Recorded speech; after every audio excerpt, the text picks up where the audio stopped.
Panalangin alang sa mga naay gibating sakit sa kalawasan. Mahigugmaong Diyos, Amahan namong tanan, palihog sud-o nga ang imong mga binuhat, ang imong mga anak, nga nag-antos sa tumang kasakit o kasakit sa kalawasan. Di tanang sakit mahimong matabangan sa tambal.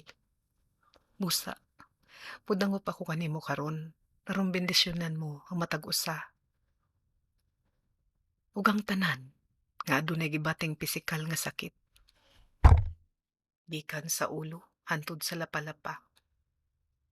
Sama sa mga taong di makatulog sa panahong mabati kini.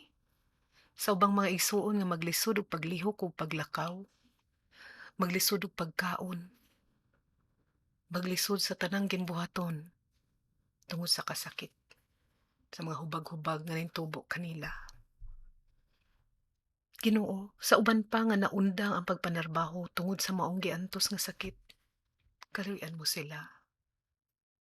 Hinaot, hikapon mo, gikan sa ulo hantod sa lapalapa, gikan sa sulod pagawas, sa mga lawas, ang matag usa nga gibati og kasakit sa lawas.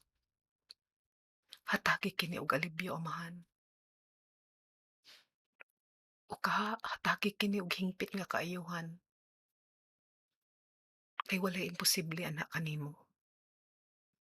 Hinaot, maayo na sila sa sakit sa ilang lawas nga gibati, gikan sa bisan unsang hinungdan ug sakit. Lakip na ang sakit nga gikan sa sakit sa pangisip, nga gibati gihapon nila ang kasakit.